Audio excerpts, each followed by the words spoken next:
Sabe, nós humanos andamos muito ocupados nesses últimos milênios. Desde que paramos de arrastar a mão no chão, demos um grande salto de chimpanzé a Homo sapiens. Fizemos muita bobagem, isso é certo. Mas também criamos umas coisas muito legais. E isso me fez pensar. Daqui a milhares de anos, quando estudiosos olharem para trás para fazer uma lista das invenções mais transformadoras e importantes da história da humanidade, o que será incluído nela? A lâmpada elétrica? O motor a vapor? O motor de combustão interna? O avião? O automóvel? E, é claro, o pão fatiado. Mas bem lá em cima, no panteão, junto com todas essas coisas, existe uma inovação mais recente, uma nova invenção que surgiu do nada e em pouquíssimos anos passou pelas nossas vidas como um verdadeiro tufão. A invenção em questão, é claro, é a World Wide Web. Um universo incrível e surrealista que gerou grandes fortunas, sustentou inúmeras indústrias e mudou a maneira com que o mundo trabalha, brinca, se comunica, faz compras e até como se apaixona. Meu nome é John Heilemann e estou aqui para contar a história da ascensão da rede, da obscuridade para a ubiquidade global. É uma história que conheço como a palma da mão, pois como jornalista assisti da primeira fila desde o início. Durante mais de uma década estive bem aqui no Vale do Silício, testemunhando de perto os momentos que deram forma à era da internet. Essa era começou com uma luta de poder feia para decidir quem controlaria o futuro da rede emergente. Jim Clark começa a socar a mesa e dizer: precisamos abrir o capital da empresa e temos que abrir agora mesmo. Naquele pregão, eu faturei 663 milhões. Uma luta que terminaria numa batalha épica dentro de um tribunal. Eu não faço ideia do que está falando. E que para sempre seria lembrada como a Guerra do Navegador. Éramos como um animal espantado com a Microsoft à nossa frente, dizendo: o que a gente faz, o que a gente faz? Nós chamamos todo mundo para ajudar. Isso não é um treino. Vão esmagar a gente, vão esmagar a gente. Nós temos que destruir essa empresa. A internet. Guerra dos Navegadores.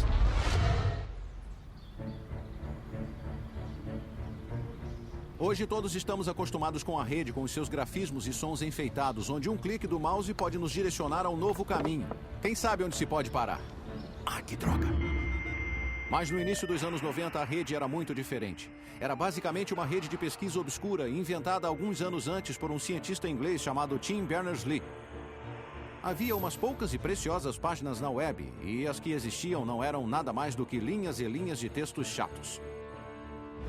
Era preciso ser um geek para ficar empolgado com aquilo.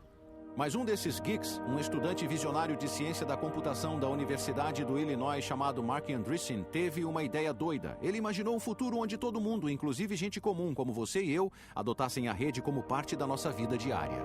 O Andreessen trabalhava num cubículo perto de mim e ele estava trabalhando num produto diferente. E aí ele ficou todo doidão com essa coisa chamada web. Àquela altura a internet era só para nerds mesmo, era só para acadêmicos, pesquisadores e cientistas, e não havia nada que pessoas comuns podiam fazer nela, mas era tão útil para quem a usava que eu achava que todos deveriam poder usá-la. Aí ele disse: cara, esse lance vai mudar o mundo, vai ser demais, é tipo uma hipermídia global. Aí eu só virei e disse: então tá. Andreessen podia ser o mais animado de todos, mas logo ele e vários de seus amigos programadores da faculdade estavam tentando deixar a web mais fácil de usar e mais intuitiva, colocando imagens, fotos e ferramentas de áudio e vídeo. O fruto de seu trabalho foi este: um software simplíssimo do tipo aponte e clique, o primeiro navegador gráfico da web. E cada vez que você surfa na internet hoje, está usando um de seus descendentes. No outono de 1993, os geeks de Illinois postaram o Mosaic Online e o transformaram em uma dádiva para a humanidade, gratuita para baixar, e que dádiva acabou se revelando. Quando fizemos o anúncio em nosso grupo de notícias, naquele momento um grupo de notícias da Usenet, e eu disse: alguém por aí quer participar do teste beta? E como eu tive 12 respostas, mandei o navegador para 12 pessoas, e a partir daí se espalhou como um vírus, de 12 para 100, para 1000, para 1 milhão. Esse foi o momento em que a internet passou da obscuridade para a ubiquidade, de um brinquedo para geeks e uma ferramenta para cientistas para uma mídia de massas de boa-fé. Um bando de garotos na casa dos 20 anos que se alimentavam de programas e hambúrgueres tinham iniciado uma revolução. Mas antes que o Mosaic tivesse a chance de se globalizar e, em paralelo, Bill Gates e a Microsoft precisava de mais um ingrediente, um monte de grana bem alto. Este prédio caríssimo foi um presente para a Universidade Stanford deste homem, um de seus ex-professores, Jim Clark. Garoto pobre do oeste do Texas, Clark era um ex-desistente do colégio que se transformou em professor de ciência da computação em Stanford e fundou a empresa Silicon Graphics, o que o tornou uma lenda no Vale. Ele gostava de carros velozes, vinhos caros e de fazer peripécias que desafiavam a morte, como pilotar um avião de acrobacias. A primeira vez que nos encontramos, ele me levou num passeio de helicóptero que quase nos matou. Mas tendo deixado a Silicon Graphics, Clark queria uma coisa nova, uma coisa grande. Quando viu o Mosaic, logo ficou convencido do que havia encontrado. Eu tinha passado muitos anos pensando na convergência de diferentes tipos de mídia com tecnologia digital.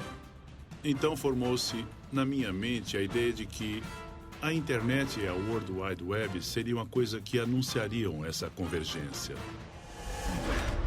Sem perder tempo, Clark contatou Mark Andreessen, que tinha se formado no colegial e, com estilo, deixou Illinois com um emprego no Vale do Silício. Fevereiro de 94. Estou no trabalho e recebo um e-mail de Jim Clark dizendo: estou pensando em fundar uma nova empresa de software. Vamos marcar uma reunião e conversar? Então eu disse: bem, isso é interessante. Então infringi a minha regra de não acordar antes do meio-dia e tomei café da manhã com ele às 7 da manhã. Nos meses que se seguiram, Mark e Clark se tornaram inseparáveis, enquanto tramavam como transformar o Mosaic na base de uma empresa comercial. Mas isso, obviamente, não era uma coisa que eles podiam fazer por conta própria. Eles precisavam de uma equipe e logo embarcavam num avião rumo a Illinois, numa viagem de recrutamento que seria a centelha da era da internet. Pegamos um avião e chegamos no final da noite e encontramos todo mundo numa pizzaria. Aí nos sentamos, tomamos cerveja, comemos pizza e falamos genericamente sobre as nossas ideias. Acho que estávamos todos um pouco intimidados, para dizer a verdade, porque ele era um figurão do Vale do Silício, ele era relativamente famoso, tinha fundado uma empresa de informática bem grande. Todo mundo sabia que ele tem muita grana, que estava vindo para cá, mas ele nos ouviu. Na época eu não tinha um conceito de como ganharíamos dinheiro, mas é como muitas outras coisas. Se existem tantas pessoas usando uma coisa e ela tinha expandido para 1 milhão de usuários em um período de 9 meses, devia haver um jeito de faturar com ela. Mas esses caras não tinham ideia nenhuma. Na época, o que importava a Clark era fazer os geeks de Illinois subirem a bordo. Então, ele lhes fez uma oferta muito além de seus sonhos mais loucos. E cada um de nós voltou com brilhos nos olhos, meio nas nuvens, sabe? E eu tava só no primeiro ano da universidade. E de repente recebi uma oferta de emprego em tempo integral antes mesmo de me formar, e com toda aquela grana foi tipo, nossa, que demais, por que eu ia recusar, né? Olhando para trás, pode parecer óbvio que o navegador da web mudaria o mundo. Mas embora Jim Clark possa ter sacado esse insight, a maioria das pessoas não sacou, inclusive uma que se esperaria que tivesse sacado imediatamente, Bill Gates. Gates, é claro, era o cofundador CEO da Microsoft, a mais importante e fantasticamente lucrativa empresa de alta tecnologia de todas. No decorrer de 2 décadas, a Microsoft tinha estabelecido praticamente um monopólio sobre os sistemas operacionais dos PCs e tinha usado esse monopólio para passar a controlar toda a indústria da computação. A web era ciberespaço na forma de uma estrada enorme, veloz e extasiante, capaz de levar você aonde sua curiosidade o conduzisse. Mas Bill Gates achava que essa estrada da informação devia ter pedágio. A Microsoft controlaria todas as cabines e todos deveríamos pagar para dirigir nela. Valeu, cara. O sistema online de Gates se chamava, nossa, que surpresa, Microsoft Network. E em 1994, muita gente inteligente presumiu que ele conseguiria impingi-lo ao mundo, como era de costume. Ali estava a super autopista de informação que os futuristas vinham prevendo há anos. E embora Gates ainda não tivesse se dado conta, o seu pior pesadelo estava para se tornar realidade. Um bando de moleques tão jovens e ambiciosos quanto ele já estava para ameaçar tudo o que ele representava e tudo o que a Microsoft tinha realizado.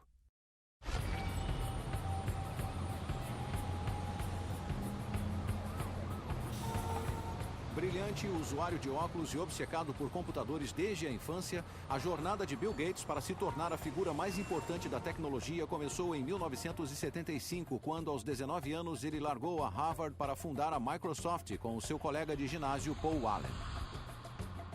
A visão de Bill Gates era simples e muito ambiciosa. Um PC em cada mesa, em cada lar e em cada escritório. E cada um desses PCs rodando com software da Microsoft. Em 1993, seu sonho chegou perto de se tornar realidade. Cerca de 90% dos PCs do mundo rodavam com o Windows da Microsoft.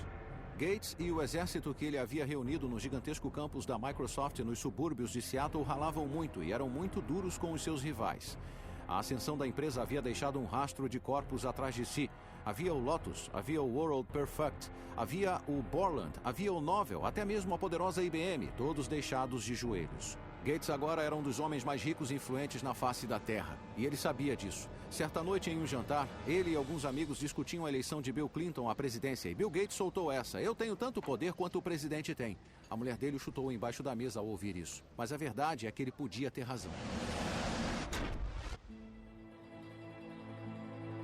Para muitos, o poder de Gates era sedutor, irresistível.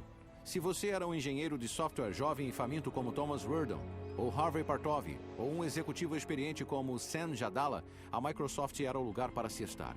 Um lugar onde não importava se você era bonito ou atlético. Um lugar onde a inteligência, medida pela habilidade de criar programas fantásticos, era a única coisa que importava. Em outras palavras, o nirvana dos nerds.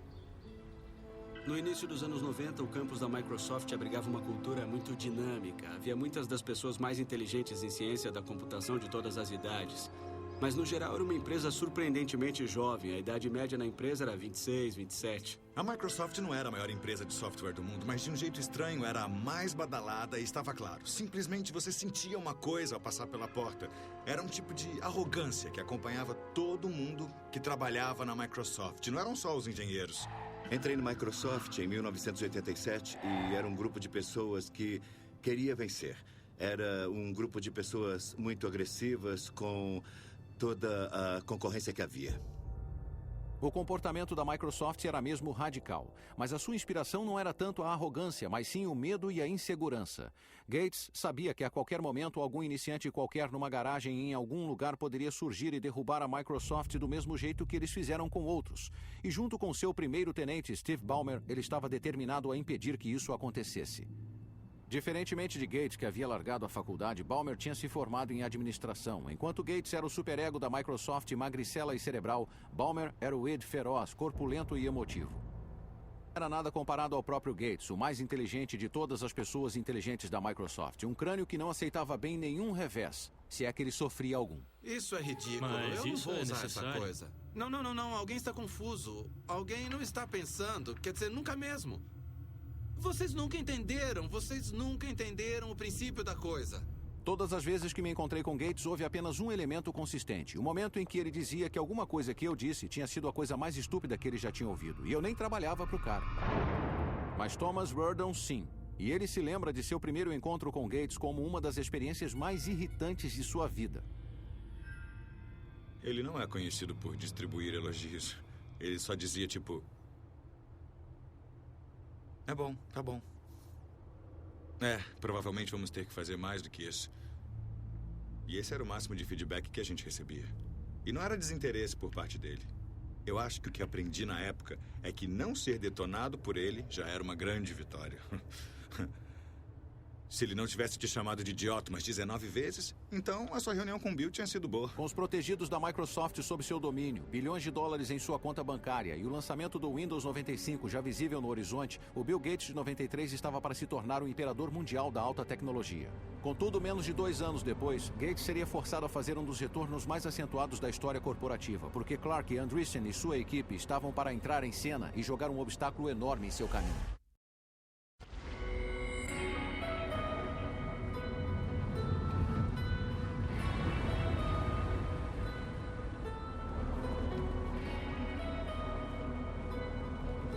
Algumas partes do mundo sempre foram ímãs para certos tipos de pessoas. Los Angeles atrai atores, Las Vegas atrai jogadores e Paris atrai artistas. Esta faixa de 50 quilômetros entre São Francisco e São José sempre foi um ímã para, digamos, aqueles com inclinação para a tecnologia. No verão de 1994, este lugar havia se tornado o lar de Jim Clark e seu jovem bando renegado de pioneiros do navegador. Nos meses seguintes, eles lançariam a empresa de software que teria o crescimento mais rápido que o mundo já havia visto, a Netscape Communications. Sob o olhar vigilante de Clark, o pessoal da Netscape defendia a causa de ampliar o alcance da ainda embrionária web e talvez conseguir enriquecer nesse processo.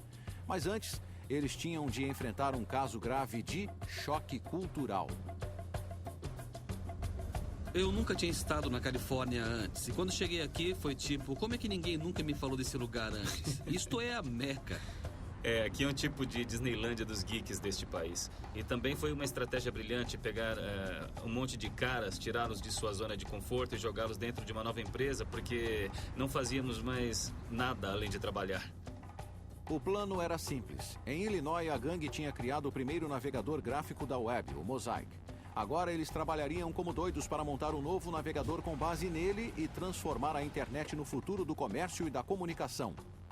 Era só mais um dia comum de trabalho, certo? Eu acho que a missão, segundo foi comunicado a mim e ao resto do grupo, era tomar o mundo o mais rápido possível. Sabe, nada gigantesco, nada grandioso. Era só ir até lá e fazer um software tão atraente e tão legal que você teria de ser um idiota para não querê-lo. Mas todos na Netscape sabiam que o tempo era crítico. A cada dia que passava, a web se tornava mais popular. O receio era que outra empresa mais poderosa visse o seu potencial e lançasse um navegador antes que a Netscape tivesse essa chance. Trabalhava em ciclos de 36 horas, então eu trabalhava umas 24 horas e dormia umas 12 horas. E praticamente só comia balas e tomava soda limonada. Depois que começamos, predominou um grande senso de urgência. Porque todos nós sabíamos que não seria difícil. E eles tinham razão em se preocupar porque em Seattle, apesar de Bill Gates ainda ter as suas dúvidas sobre a web, alguns funcionários já sabiam da Netscape. Thomas Reardon, em certo momento, contatou a jovem empresa para farejar informações e descobriu que, apesar de seus temores, a Netscape em público emitia outra vibração, a de suprema arrogância. Sabíamos da existência deles à distância, então eu telefonei, falei com o executivo de lá e, basicamente, o cara me mandou plantar batata. E eu pensei, nossa, os outros para quem eu ligava reagiam tipo, a Microsoft tá ligando. A Netscape, 15 minutos depois, me mandou, não estamos interessados. E não se limitou a isso não, porque depois veio um, nem pense em ligar de novo. E quando você trabalha na Microsoft, você acaba ficando acostumado a ser o senhor da indústria e todo mundo acaba venerando você em algum momento. E nada. Ficou claro que, culturalmente, a Netscape já percebia a Microsoft como aqueles a combater. No dia 13 de outubro de 1994, após meses de programação febril, o novo navegador da web da Netscape, o Navigator, finalmente chegou às ruas. A partir desse momento, o conflito era inevitável e a Netscape no papel de Davi e a Microsoft como o pujante Golias. Você pode não achar que Davi teria muita chance nessa luta, mas desde que foi lançado o Navigator, o navegador da Netscape fez sucesso instantâneo. Na noite do lançamento, ocupamos uma das salas de conferência, montamos um computador para acompanhar os downloads e criamos um efeito sonoro, um tiro de canhão, cada vez que alguém baixasse o software. E depois de um tempo parecia uma guerra, porque não paravam, os tiros de canhão eram contínuos. Em pouco tempo, a web se espalharia como fogo de palha por todo o globo. A era da internet havia começado e não tinha nada a ver com a Microsoft. Não se tinha visto nada parecido na história do software. Em 30 dias... 90% das pessoas que estavam na web mudaram do Mosaic para o Navigator. E isso não acontece nessa área. Nunca, nunca, nunca. Num dado momento, a Netscape teve 1 milhão de downloads. E então nós pensamos, o que é que está havendo? 1 milhão de downloads? Esse é um número considerável, mas a verdade é que as preocupações da Microsoft com a Netscape não se limitavam a um mero navegador. E entender o motivo requer só um pouquinho de conhecimento técnico. No ramo da informática, as empresas que têm o maior poder controlam o que é conhecido como plataforma de software. É o software sobre o qual os outros programas rodam. Com seu quase total monopólio com o sistema operacional Windows, a Microsoft controlava essa plataforma. E sobre ela aconteceu toda a ascensão e queda no ramo da informática. Durante muitos anos era impossível imaginar que qualquer um pudesse desafiar a sua supremacia. Mas então os muitos rivais de Bill Gates no Vale do Silício começaram a imaginar um futuro diferente, no qual o navegador poderia ser uma plataforma alternativa, onde você poderia satisfazer todas as suas necessidades online, e assim nivelando a concorrência na indústria e transformando o Windows, o software mais rentável na história do homem, totalmente irrelevante. De repente nos demos conta disso. Uau, a blindagem tem um ponto fraco. Existe um jeito de alguém derrotar a hegemonia do Windows. E existem outros programas que podem se popularizar e, de repente, nós podemos perder a nossa posição de liderança. O sucesso repentino da Netscape não passou despercebido para a Microsoft. De repente, Bill Gates entendeu não só a importância da web, como também a escala de sua própria estratégia e a necessidade de ratificá-la. Imediatamente. Certa vez, tarde da noite, Gates sentou-se ao seu computador e redigiu um memorando de convocação intitulado A Onda de Maré da Internet. Ele declarou que a web era o desenvolvimento mais importante na computação desde o PC e ele se referiu à Netscape como uma nova concorrente nascida na internet, uma concorrente da Microsoft que deveria ser equiparada e derrotada. E isso significava destruí-la. E houve uma guinada na rota. Todo mundo agora mesmo. Não na semana que vem, nem no mês que vem, mas a partir de amanhã. Deem um jeito de fazer mudanças. Bom, a mensagem de Bill para a empresa era: vamos procurar muitos jeitos novos de travarmos essa nova batalha. Dá para dizer que esse foi o início da Guerra do Navegador.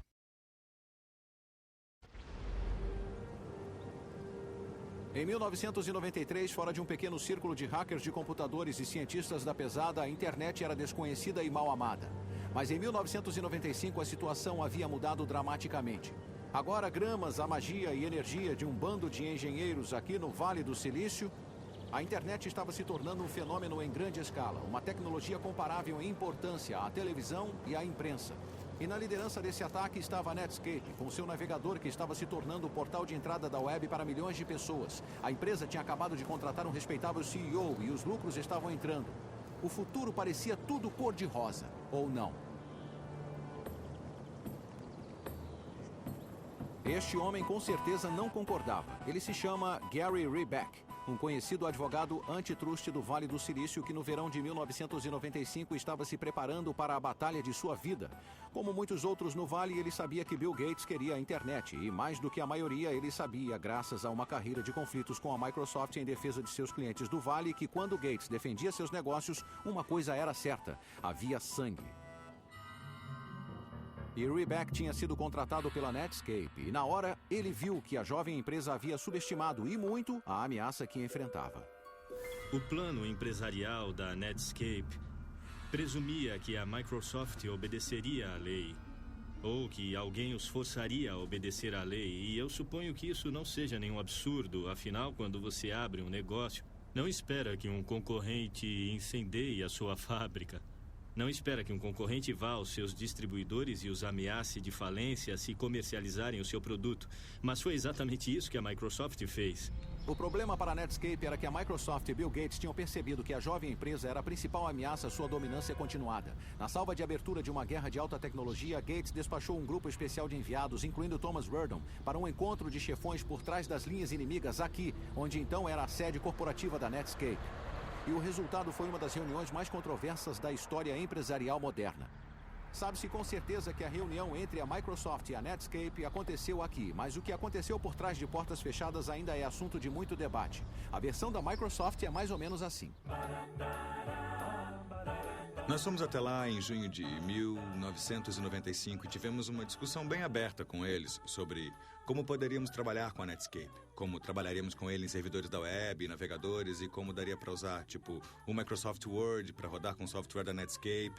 Foi uma discussão bem ampla, que rolou por umas 6 horas, um dia inteiro de discussões.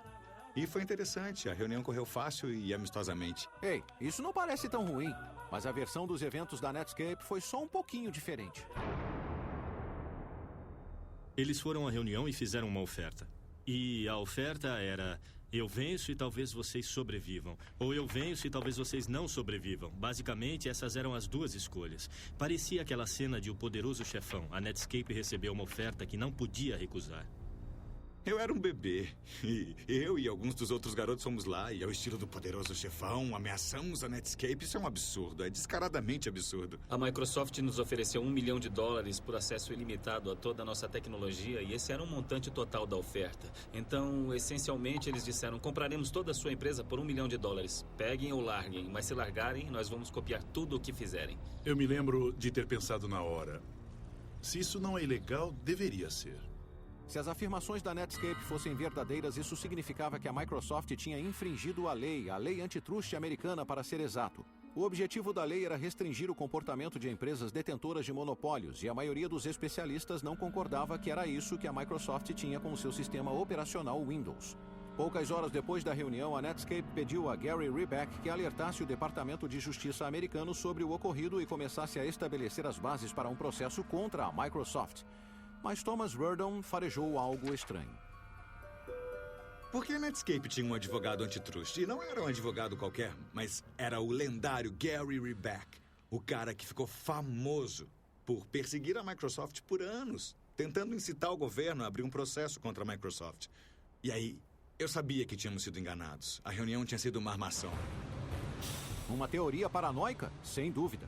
Na época, a Netscape era a empresa jovem de alta tecnologia do momento. Então por que precisaria armar contra a Microsoft?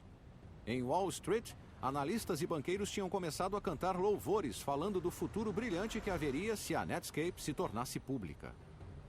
Analisei as projeções para a Netscape e me dei conta de que havia uma chance dela se tornar a empresa de software de crescimento mais rápido do mundo. Jim Clark começa a socar a mesa e dizer: temos que abrir o capital da empresa e temos que abrir agora mesmo. E todos na sala ficaram dizendo: sério? Tem certeza? Praticamente dava para prever que teríamos entre 60 e 80 milhões em faturamento naquele ano.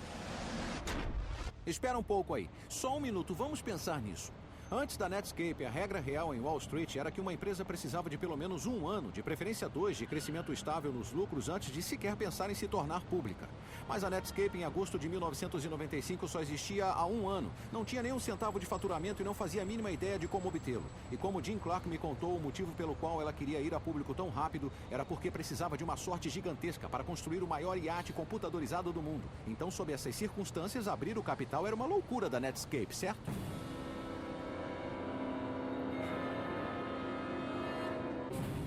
Errado.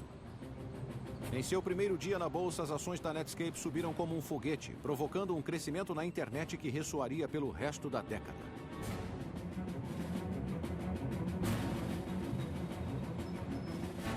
Eu estava no meio do pregão e fui falar com o nosso representante, David Slane, e com o Matt da Solda, que administrava os nossos investimentos. Ele parou na minha frente e impediu que eu chegasse perto do Dave e eu perguntei: o que é que está havendo? E ele disse: estamos com um volume enorme de negociação de ações e o Dave precisa se concentrar ao máximo. E começamos a ver a maior negociação inaugural de ações e a maior valorização de todas. E a gente pensou: puxa, as pessoas gostam mesmo da gente. A internet passou do nada à maior história a chegar à mídia e à consciência do consumidor em toda a história. E então, naquele momento, a atenção que nós recebemos caiu fora da escala. Eu tinha investido 5 milhões na empresa. E no final daquele dia, naquele pregão, eu faturei 663 milhões. O suficiente para Clark comprar o seu iate. E para a Netscape se tornar uma empresa pública com ações que valiam $120 e uma empresa com um valor de mercado de mais de 2 bilhões. Os engenheiros da Netscape, jovens na casa dos 20, agora eram nerds famosos e podres de ricos. E é claro que isso lhes subiu a cabeça. E no alto de suas viagens, eles começaram a pensar que eram invencíveis. Eles até tratavam os seus aliados com arrogante indiferença. E os seus inimigos? Havia um em especial. Eles violaram uma das regras mais sagradas do Vale do Silício. Não faça sombra no gigante. Nos dias em que ninguém mandaria a Microsoft se catar, lá ia Marc Andreessen à imprensa, repetidamente desdenhando a empresa. Marc Andreessen deixou muito claro, em muitas ocasiões, que ele não achava a Microsoft grande coisa, não achava que o software da Microsoft era de qualidade e achava que o Windows estava morto. O Windows será um conjunto de drivers de dispositivos mal depurados. Essa é uma das suas declarações mais notáveis. Um conjunto de drivers de dispositivos mal depurados? O que isso quer dizer? Para as pessoas que falam a nossa língua como você e eu, não parece tão ruim. Mas se você é engenheiro, o tipo de pessoa que fala geek, o comentário de Marc Andreessen foi o equivalente a xingar a mãe de Bill Gates. E foi o que bastou para Gates, que lançou a Microsoft numa guerra contra a Netscape. Para os criadores do Windows, que estão entre alguns dos melhores programadores do mundo, ter o seu bebê chamado de um conjunto de drivers de dispositivos mal depurados era enfurecedor. E isso era um insulto. E isso foi a sua motivação. Eu coloquei fotos dos maiores executivos da Netscape e algumas de suas declarações nas paredes dos nossos corredores para motivar o pessoal e mostrar que era contra aqueles que estávamos lutando. E aí começaram a publicar artigos onde se lia Netscape, a nova Microsoft? E nós dizíamos: não, nós somos a Microsoft, nós somos a nova Microsoft. Com seus engenheiros doidos para brigar e com as emoções à flor da pele, em 7 de dezembro de 1995, Gates contou ao mundo que o seu alvo era a Netscape. A Microsoft pretendia levar a empresa iniciante de Clark e Andreessen para a cova com o seu próprio navegador, o Internet Explorer. A Microsoft rapidamente marcou uma reunião de analistas e imprensa em Seattle. E eles fizeram isso de propósito no dia do aniversário do ataque a Pearl Harbor. Foi chamado de Dia de Pearl Harbor e a ideia era que atacariam a Netscape com tudo o que eles podiam. Todos na Microsoft, todos os grupos, todos os produtos estavam alinhados e concentrados na luta contra a Netscape. E poderíamos dizer que estávamos concentrados na internet, mas era contra a Netscape. E era isso, era só o que importava. Chamamos todos para ajudar. Isso não é um treino. Temos que destruir essa empresa. O tráfego na autoestrada da informação aumentava rapidamente e Gates acabou largando mão. Despejou milhões de dólares na web e transformou o Internet Explorer numa causa essencial na Microsoft. O gigante adormecido acordou, foi isso que ele disse. E agora a Netscape estava para encarar um mundo de problemas. Então talvez, apenas talvez, tenha sido um erro fazer sombra no gigante e irritá-lo. Talvez Andreessen devesse ter sido só um pouquinho menos confrontador. Se quiser falar sobre isso com outras pessoas, por mim tudo bem. Mas eu acho que eu vou passar. O Andreessen ter anunciado que o Windows seria irrelevante, eu acho que não foi uma boa ideia.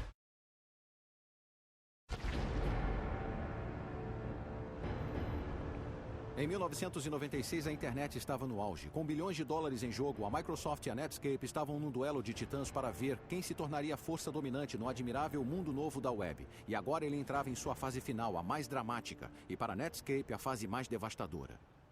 Apesar da Netscape ter começado antes, a equipe do Internet Explorer da Microsoft tinha algumas boas vantagens. Grandes recursos financeiros, muitos programadores talentosos e um líder, Bill Gates, que estava disposto a fazer qualquer coisa, inclusive infringir a lei para aniquilar a Netscape. A empresa de jovens que agora dominava a web havia conquistado o fascínio do público e ameaçava finalmente minar a dominância de medo da Microsoft. Eu me lembro de voltar à faculdade, conversar com os amigos e dizer a eles: eu estou trabalhando na criação de um concorrente da Microsoft para o Netscape. E o pessoal ficou rindo, pensando: você está viajando, não tem como. O plano da Microsoft era bem simples: analisar cada movimento da Netscape e imitá-lo, lançar versões sequenciais do Internet Explorer e lentamente acabar com a liderança da Netscape no mercado de navegadores, 1 ponto percentual por vez. A minha rotina era me levantar, dar o café para os meus filhos, levá-los para a creche e chegar ao trabalho lá pelas 9h30 da manhã. Então ficar até as 3h30 da madrugada. Eu ia para casa, dormia umas 4 horas, acordava com as crianças, tomava café, as levava à creche e trabalhava das 9h30 às 9h30. Comparado aos outros funcionários da Microsoft, não recebíamos nenhum adicional, só tínhamos medo de que o nosso produto perdesse.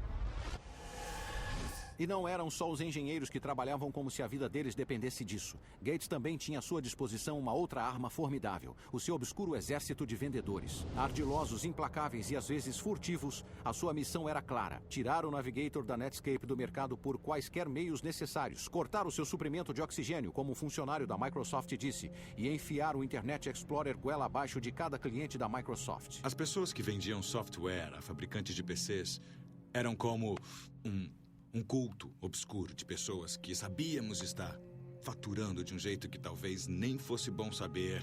E eles eram como ninjas. Era uma coisa tipo: não pergunte a eles o que fazem, como fecham acordos. Eram acordos de $500 milhão, ou seja, eram vendas bem grandes de multimídia. E eles faziam seja lá o que for que eles faziam, e eu não queria saber, e as pessoas à minha volta também não.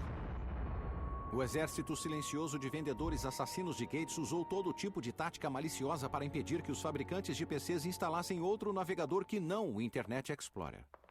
Eles disseram à Compaq que se distribuísse nosso navegador, a Microsoft cancelaria a licença do Windows. Bem, a Compaq não poderia atuar sem a licença do Windows e, portanto, não distribuiria o nosso navegador. Podia-se dizer o que quisesse sobre o jogo sujo da Microsoft, mas estava funcionando. Enquanto as duas empresas corriam cabeça a cabeça com versões sequenciais de seus navegadores, a fatia de mercado do Internet Explorer ia crescendo e a Netscape começou a sentir o bafo da Microsoft em seu pescoço. Não havia espaço para erro. Se perdêssemos um só prazo, o cara já estava nos nossos calcanhares. Então não havia brecha, foi duro. Éramos como um animal espantado com a Microsoft à nossa frente, dizendo: o que a gente faz? O que a gente faz? Vão esmagar a gente. A sensação de morte iminente da Netscape foi incrementada por mais um fator. Para a empresa poder ficar à altura de seu potencial, ela precisava ser lucrativa, então cada centavo de lucro era precioso. Mas a Microsoft tinha bilhões de dólares no banco, e isso lhe permitiu fazer uma coisa extraordinária. Em vez de cobrar por seu navegador da web como a Netscape precisava, a Microsoft podia dar o Internet Explorer de graça, no pacote integrado do sistema operacional Windows. Com o IE4, acabou. Não era mais: vamos vencer com o Explorer 4. Nós já tínhamos mais de 80% dos usuários, ou seja, todo mundo. Em setembro de 97, a Guerra dos Navegadores terminou. A Microsoft saiu triunfante. A Netscape estava recuando, com os negócios por um fio, e sua sobrevivência era questionada. Para marcar o lançamento do Internet Explorer 4, Bill Gates decidiu dar uma festa para os guerreiros do software que criaram seu novo navegador. Mas em vez de fazê-la aqui, em Seattle, ele decidiu que seria muito mais delicioso aqui, em São Francisco, no coração do território da Netscape. Durante a celebração que se seguiu, Thomas Werdon e seus colegas bêbados notaram um E, o símbolo do Internet Explorer de quase 3 metros no saguão da festa, e foram tomados por uma ideia demoníaca, mesmo que inebriada. Decidimos içar aquele E enorme, pesando centenas de quilos num caminhão, e nós não conseguimos prendê-lo de jeito nenhum. Depois de prender o E gigantesco na caçamba do caminhão, os funcionários bêbados da Microsoft pagaram um motorista para levá-los até o Vale do Silício. E eles o jogaram aqui, na fonte da Netscape, e então voltaram para o hotel. Uma brincadeira infantil? Com certeza, mas também muito significativa. Daquele momento em diante, a Netscape só declinaria. Um ano mais tarde, a sua fatia de mercado, agora na casa de um único dígito e caindo, a empresa que anunciou a era da internet foi comprada por uma empresa muito maior, mas muito mais careta, a AOL. Nós tínhamos a sensação de fazer uma coisa que duraria, e aí sermos incorporados pela AOL foi uma sensação bem ruim. Acabou, já era, não vai durar. E isso foi bem difícil. Jim Clark também ficou chateado com a morte da Netscape, mas ele tinha alguns milhões jeitos de se consolar. Eu havia investido 5 milhões na empresa e faturei quase 2 bilhões. Isso foi um pouco além do que eu precisava. Um pouco além. Todos os engenheiros originais do Netscape também ganharam os seus milhões, mas no fim eles só podiam pensar no que poderia ter sido. Sabe, nós não éramos nada. Éramos muito melhores que isso. Éramos muito melhores. Nós seríamos perdedores benevolentes. Não, nós teríamos sido maus. Eu sei disso agora, quer dizer... nunca tivemos a chance de ser realmente maus. Jim Clark e a sua gangue de programadores podiam ter sido derrotados, mas pelo menos para eles a guerra havia terminado. Contudo, para a Microsoft e para Bill Gates era o oposto. Eles estavam para enfrentar um inimigo muito maior e mais implacável do que a Netscape, e era um inimigo diferente que qualquer outro que Gates já havia enfrentado. Ele não estava sediado no Vale do Silício e mal sabia a diferença entre software e linguiça, mas ele ameaçaria partir a Microsoft em dois. O inimigo era o governo norte-americano, que passara a acreditar que Gates não era um herói, mas um terrorista de alta tecnologia.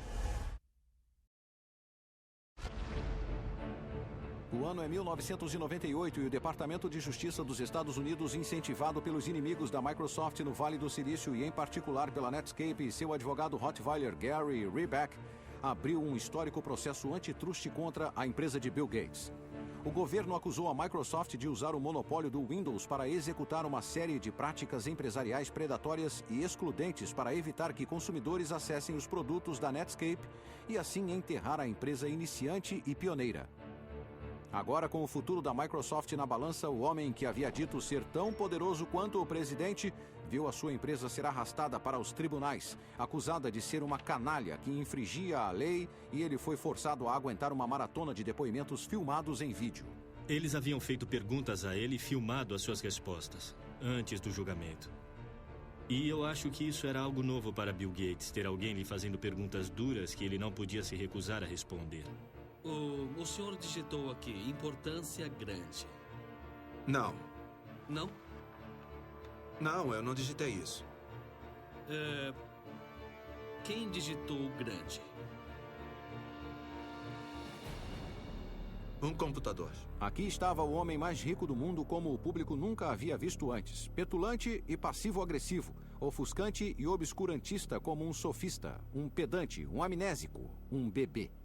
Eu nunca vi um selo como esse. Eu nunca usei um selo como esse. Nunca viu selos como esse em cada um dos documentos que lhes foram mostrados durante este depoimento? Poderia me trazer as provas? Isso é perda de tempo. É uma perda de tempo. Eu não faço ideia do que estão falando quando dizem pedir. Então, nessas fitas, deu para ver que ele não dizia bem a verdade. No tribunal, o governo mostrou Gates na tela, negando qualquer conhecimento sobre a infame reunião de junho de 1995 com a Netscape, inclusive dizendo que, na época, eu não sabia o que a Netscape estava fazendo. Mas quando mostraram ao tribunal um e-mail enviado por Gates e alguns funcionários de alto escalão da Microsoft algumas semanas antes da reunião, delineando a sua estratégia para lidar com a Netscape, Gates declarou que havia um acordo poderoso a fazer com a Netscape e que talvez a Microsoft devesse comprar uma parte da empresa ou coisa assim, dizendo que ele realmente queria ver isso acontecer. Tivemos pessoas que forçaram a barra e fizeram acordos que, em retrospecto, não deveriam ter sido feitos. Eu diria que sim, acho que fizemos. E isso dificultou muito para a nossa concorrência, porque nós aproveitamos da nossa posição e, claramente, infelizmente, foi isso que se tornou a nuvem escura sobre a Microsoft. Ter um processo anticompetitivo aberto contra nós significava que o que estávamos tentando fazer era pior para os consumidores, mas em meu trabalho diário eu sempre quis fazer um produto melhor. Para que as pessoas que eu conhecia, minha mãe, o meu irmão, os meus amigos, usassem o meu produto porque ele era melhor. Em junho de 2000, o juiz federal encarregado do caso da Microsoft deu o seu veredito final. Culpada, culpada, culpada. E ele recomendou que a empresa fosse dividida, fazendo com que o seu valor na bolsa caísse 30 bilhões de dólares da noite para o dia. O veredito fez com que a equipe do Internet Explorer caísse das alturas para o chão. Mas foi mais duro ainda para o próprio Gates. O julgamento havia pesado muito para o chefe da Microsoft. Ele ficou desgastado, derrotado e fisicamente doente. A certa altura, alguns membros do conselho da Microsoft me disseram que Gates até foi às lágrimas na reunião do conselho da empresa. Contudo, finalmente, uma corte federal de apelação, embora concordasse que a Microsoft tivesse infringido a lei sistematicamente, decidiu que o veredito foi duro demais e rescindiu a ordem para dividir a empresa. Para muitas pessoas, pareceu que a Microsoft tinha se safado com assassinato de novo. Mas agora, alguns anos depois, aqui em Stanford, diante do prédio da ciência da computação Gates, ironicamente pertinho do edifício pago por Jim Clark, a história não parece tão simples. Após a conclusão do julgamento, Gates passou a sua posição de CEO da Microsoft para seu braço direito, Steve Ballmer, e logo começou a concentrar cada vez mais tempo e esforços aos seus interesses filantrópicos, geridos da Gates Foundation. O que ficou claro é que, tal qual J.D. Rockefeller, o barão da borracha de uma era anterior, Gates poderia acabar mudando o mundo com seu trabalho beneficente, tanto quanto o fez com a Microsoft. E está igualmente claro que a Microsoft não é mais a força que já foi. O jeitão e a bravata de cowboy que definiu a empresa em sua época de ouro já era. Embora a Microsoft tenha vencido a guerra do navegador, a revolução causada pela Netscape deu luz a uma nova geração de iniciantes. Empresas como a Google, que fizeram a Microsoft parecer velha, perdida e lenta. Assim como a Microsoft e Gates haviam feito com a IBM 2 décadas atrás. Então uma lição eterna do mundo da alta tecnologia foi comprovada de novo. Que até mesmo os impérios mais poderosos podem desaparecer em um clique.